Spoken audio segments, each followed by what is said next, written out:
James the Red Engine was first released in the Thomas diecast range in 1986 in the ERTL range. Like the other tender engines in the range, his tender was moulded into his main body, instead of being a separate piece like the later diecast models of him. Being one of the first ERTL models released, he had a white running board and a paper face which was based on what looks to be the first illustration of Railway Series book number 3, James the Red Engine. Over the years, James's model received numerous minor changes. In 1987, James's white running board was removed. Then, in 1990, James's model received a brand new 3D face. And finally, in 2003, James's model was given a U-hook coupling on the back of him along with the majority of the other ERTL models. James's ERTL model is decent in my opinion. His overall shape looks enough like James, and his paper face is excellent. However, I am not a fan of the thickness of his lining on him, and the 3D face given to him. Variants James received in the ERTL range included a metallic James and a miniature James. The ERTL range was replaced in 2002 by Learning Curve's Take Along range, with the range fully launching worldwide in 2005. Being a main character in the show, James received his model upon the range's initial launch in 2002. The Take Along range introduced a magnet system used to couple the engines together. This was used many years prior in the Wooden Railway range. I am not a fan of these couplings. You can't make an engine pull a decently sized train without the weight being too much for the magnets and the rolling stock detaching. Something improved this, but we'll get to that later. Aside from this, I think Learning Curve did a decent job on James, and he looks a lot like how he does in the show. James's model stayed pretty much the same through Take Along's run, aside from the wheels being recoloured from grey to black in 2004.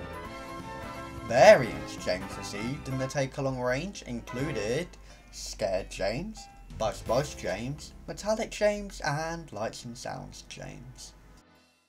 In 2010, Mattel's Fisher-Price took over production of the diecast range, rebranding it with the new name being Take and Play. James's model received some minor updates, giving him a new face, a more show-accurate shade of gold on his gold details, and a more show-accurate font for his number. Having only received minor updates, my opinion on this model of James does not differ too much from the previous Take-Along model of James.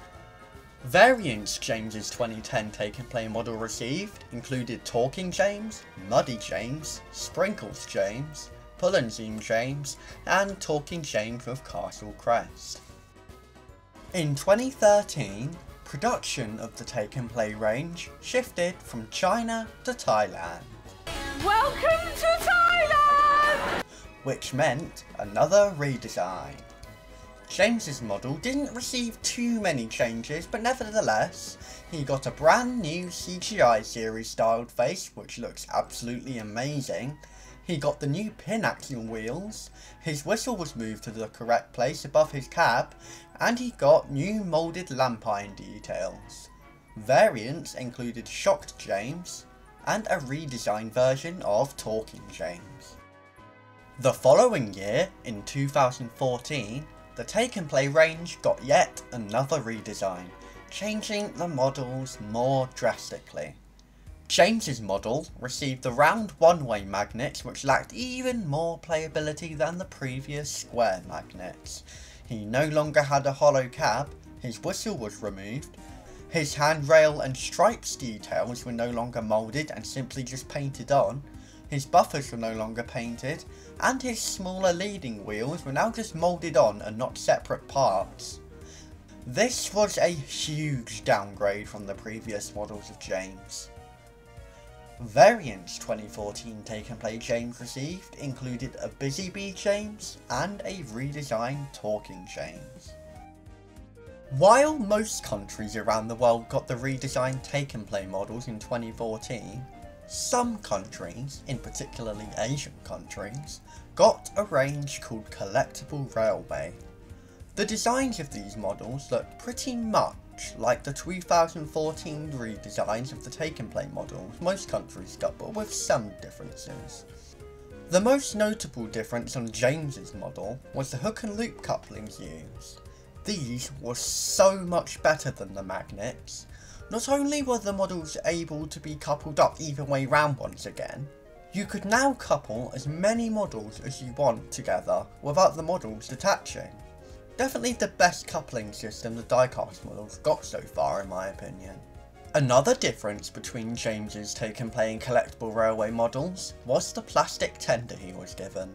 The Collectible Railway range, while better than the 2014 version of the Take and Play range, was definitely the more cheaply made one, looking at some of the sets which do explain this. In 2017, the Take and Play range was rebranded into the Adventures range, bringing the Take and Play range worldwide. James's model was predominantly the same as his Collectible Railway model, except he was given a die-cast tender, unlike the plastic tender the former model had. Variants James was given in the Collectible Railway and Adventures ranges included a Talking Dino Discovery James and a redesigned regular Talking James. In 2019, the short-lived Adventures range was discontinued and we got Trackmaster Push Along. This range took the Adventures models and made them compatible with the already existing Trackmaster motorised range. James's model had quite a few differences from his former Adventures model. He was overall longer in length, he regained his whistle as a printing on top of his cab, the back of his roof was moulded again. He of course had the wider chassis and Trackmaster couplings, his tender was longer, and he had a flat running board. I honestly do not mind this model of James. It is not without its flaws like the stretched out tender and large wheel gaps, but compared to other models in the range, I think James got it lucky.